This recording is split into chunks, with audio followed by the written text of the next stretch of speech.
Hey everybody, here we go, just hopping on and talking about kids running, active kids, and really what Sever's disease is and what's going on with the heel. If you've noticed, the last, I think 5 or 6 live streams have been about pain in the back of the heel or back of the ankle, back of the foot, and normally, I'm believing that because it's normally down the mid, right down, the front back of the foot, that the extremes of a flat foot and the extremes of a fairly rigid arched foot end up sometime causing the same thing, but for different reasons. And this is another one. So, hey, John, good to see you, man. So kids, why they get it, this thing called Sever's disease, and it's a pain point at the back of the heel, and it's actually the growth plate where the Achilles tendon attaches to the back of the heel, and it's the pain point, instead of it being a Achilles tendon or a bursitis, or like I've talked about before, a sural nerve. This ends up being because of the growth plate. That ends up being the weak link. And I've talked about, in some people, it depends. Sometimes it's the weak link is going to be the Achilles tendon, like I was saying. Sometimes it's going to be the bursa. And, for kids, in a lot of cases, it ends up being the growth plate at the back. Good to see you, man. But yeah, so it's important to know that as your kids are kind of growing up, and maybe you might know some high school kids, and maybe even really super. Sometimes they're before they're 10 years old, and a lot of these kids end up playing soccer. Take any kind of field sport, but on turf, right? And the turf isn't very yielding surface, and like there's a whole family that came over to North Carolina. I don't know if you can hear, but it is loud on the roof because there's a ton of rain coming down. It's been like that most of the day, but anyways, a whole family, a good buddy of mine and his family moved over to North Carolina and they bought a house with a beautiful house on a cement slab, and within about 5 years, the entire family had foot and ankle issues, mostly foot issues. And one of them was Sever's disease. I think I might have spelt that right. I can't remember. But anyway, Sever's disease. And it tends to hit kids that are running around a lot, enjoying sports and having a great time, but they're running around on a surface that's fairly unyielding, like turf, or a house with a cement slab, or really ever since the turf came around, a whole number of things came about for kids and injuries. So anyway, bottom line is, instead of the Achilles tendon, or instead of the bursa, or instead of the sural nerve being irritated, for kids, the weak link is going to be sometimes the growth plate, and that sucker just gets irritated. And it's all for very similar reasons that the Achilles tendon or the bursa ends up being the weaker link and gets the inflammation to it, because it ends up in the anatomy chain, that ends up being just the one that takes the hit. And once it gets inflamed, that's the limiting factor in people being able to run, and those kids. So anyway, I talked about last night about how the heel for kids that have and it goes both ways again, right, for this one as well. For the kids that have maybe a fairly firm arch that is not very forgiving, and an arch that is maybe a little bit too forgiving, and in both cases, the Achilles tendon ends up being lengthened more, because when you flatten out the arch, the heel kind of turns out a little bit, and that's actually a longer position for the calf and the Achilles tendon. And obviously in the foot that doesn't yield much, the only thing that's really moving is the ankle, and the only thing that really slows that down really well is the Achilles tendon and calf that's connected to it. And so there's a ton of pull on the Achilles tendon and on the back of the heel, which is where the end of the growth plate is for the calcaneus or for the heel. And so that just tends to get irritated. And so I talked about, all the ones that I talked about last couple of days or a week or so, they're all midline, right down the middle of the foot. If you look at the back of the foot, it gets interrupted one way or the other by a fairly mobile foot, or a foot that doesn't move much, and all of the motion or most of the motion comes from the ankle. And so the Achilles tendon takes a good stretch, pulls on the back of the heel, and then the growth plate gets really irritated. So all the treatments for most of this stuff is all very similar. For the fairly not very mobile foot, there's 26 bones in there and a lot of joints that just sometimes just don't move very well. So it's not a good shock absorber. So what you need a ton of shock absorption between the foot and the surface that the kid's running around on. And normally that's for a higher arch foot, that's a neutral shoe. For an arch that needs a little bit of help, that's as far as support, and as far as because it's moving too much, you need to start at least with a stability shoe, not a neutral shoe. If you put those guys in a neutral shoe, it will get tons worse, because the heel just is allowed to squash into a neutral shoe, which kind of means nothing. It means that your foot needs really just some kind of shock, because your foot is just so firm that it just needs some kind of shock attenuation between it and the ground. Anyway, so for the higher arched foot, or the foot that doesn't move much at all, neutral shoe. And for your kids, they're going to need to get a full-length gel insert probably in there.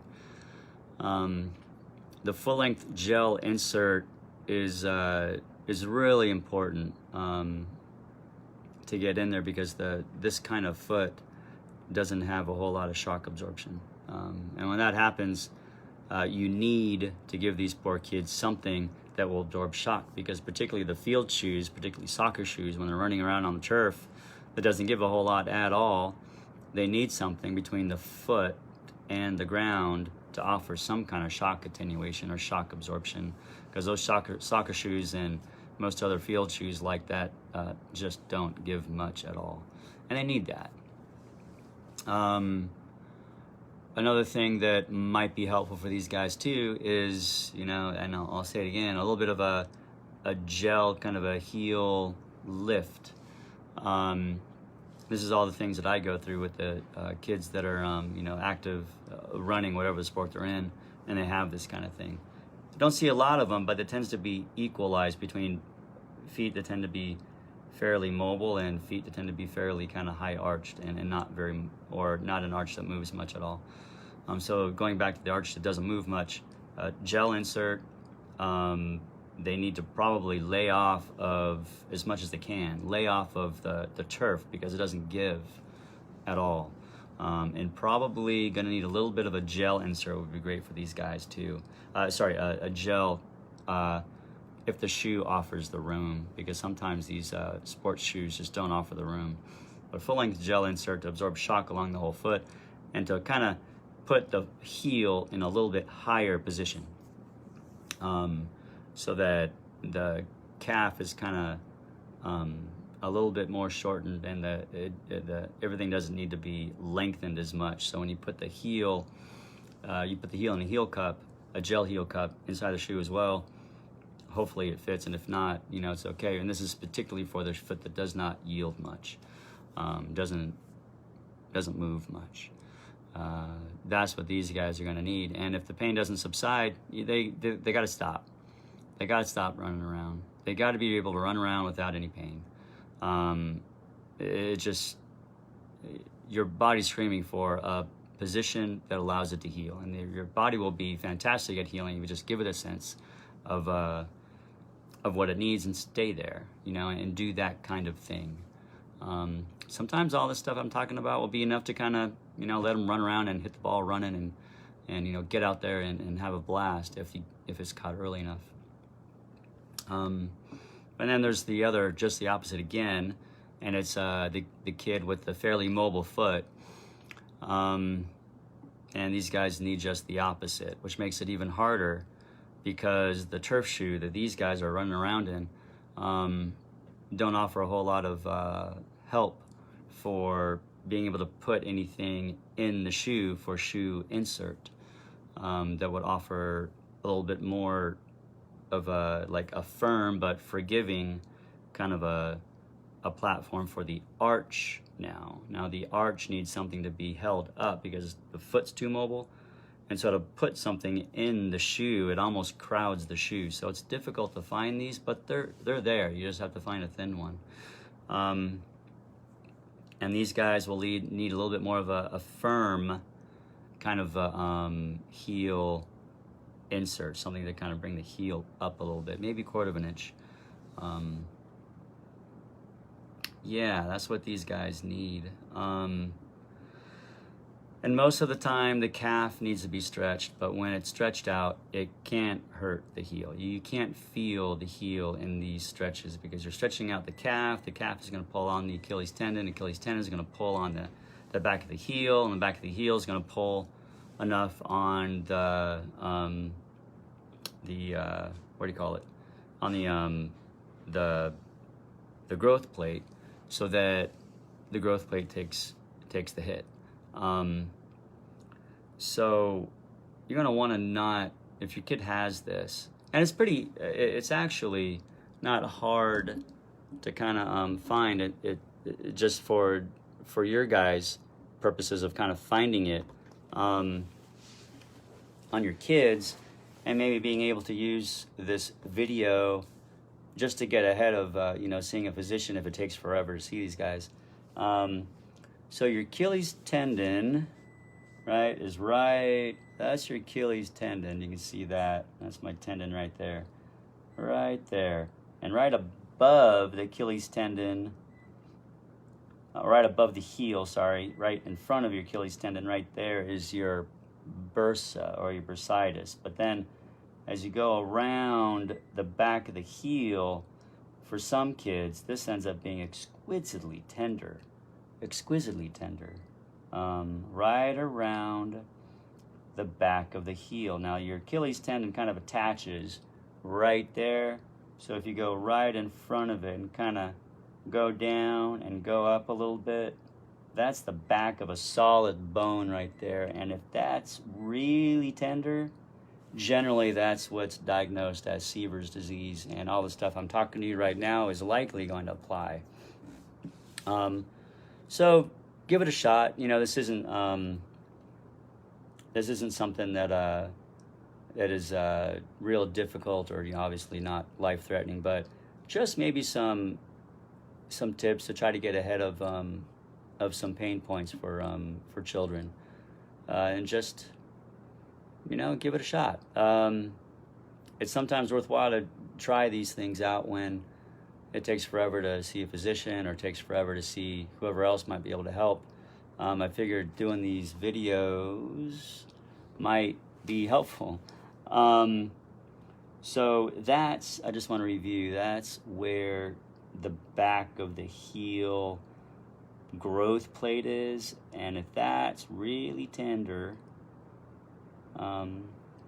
that's what ends up likely most of the time being called Sever's disease, and the stuff I talked about will likely apply. Just apply them slowly. Apply all those things that I just mentioned kind of slowly. If you look at the arch, and if the arch collapses a lot, well, go for maybe something that will will increase the arch height a little bit and maybe help it stay there. And this is one real quick, kind of quick and dirty test, and then I'll be done. I'm sure you guys are tired enough, but anyway,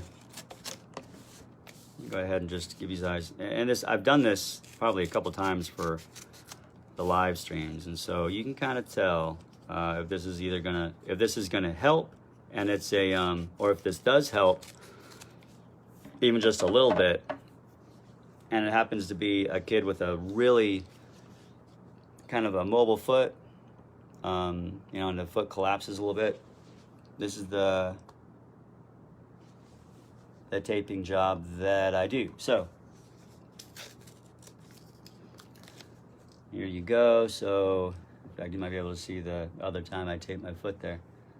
My foot's kind of mobile there too. It's really mobile. But anyway, so kind of point the foot down and out a little bit. And so you tape it, you kind of come on the inside there. Lay down the first maybe inch or two. There you go. And kind of stretch it out a little bit, maybe 75% of what its normal length would be, or its 100% stretch length would be. And just kind of push that down. And the thing is, you're gonna put a sock on pretty fast after this. This tape is just gonna pop off. But if you suspect that you or your kids problem of Sever's disease, or pain in the back of the heel, whatever it is. It could be Achilles tendonitis, it could be bursitis, it could be all that stuff. If you suspect that your foot or your kid's foot might be a little bit more mobile, because you look at how mobile the foot is and how much it flattens when they're walking, there you go. Try this and have them put their sock on. And there you go. This thing is, you gotta watch, make sure that the tape doesn't roll up when you put the sock on. But if the sock's not on when you put the tape on and you walk around with it, then it's just not gonna do well. But if they walk around with that tape job and it feels better at the back of their heel, chances are it's because their foot is a little bit too mobile and needs a little bit more of a firm arch support. And I understand in cleats and soccer shoes, sometimes you just need something fairly thin to get in there. And there are some inserts that are like that out there, and that could help. And they're probably also going to benefit from a small, maybe quarter of an inch heel lift for this kind of foot. And you will know almost immediately if they walk around and it feels worse, they need exactly the opposite. They need a shoe that is much more forgiving, much more of a neutral shoe that really just absorbs shock, because there's nothing between, and that kind of the other foot type, the firmer arch support foot, if there is if their foot is like that, they need something between their body, their foot, and the ground. So they're going to need a foot or a shoe that's more neutral, much more neutral. And just to walk around, sometimes for both cases, those Hoka brand shoes, I talk about them again, the roller, rocker bottom kind of shoes, they end up helping out with not putting stress on the back of the heel, because you add a little bit of a rocker to the progression of the foot as they're walking, and it just tends to make it all feel better. So anyway, hope this helps. Try to give you guys some content that might be helpful. It's not something that I would say would take the place of seeing a physician, and all that, but maybe in the wait of trying to see your physician forever, and your kid's just not able to even run around the garden anymore or run around outside because of the pain in the back of the heel, try this out. It may help. If you got any questions, maybe type some in there, and I'll be happy to answer just about any kind of injury about running. I've been a PT for about almost 20 years now, and I really enjoy the foot and ankle mechanics, and I enjoy running. So anyway, not seeing any questions there. So if you guys don't have any questions, I'll tune out. But glad you guys hopped on, and if you have any questions in the future, just go ahead and comment below. Let me know, and I'll check up on this thing tomorrow, and maybe we'll chat and be able to figure stuff out together. So anyway, take care. Have a great night. Hopefully you guys aren't going to get waterlogged or flooded, because we might be here in North Carolina. Anyway, take care. Have a good night. We'll see you.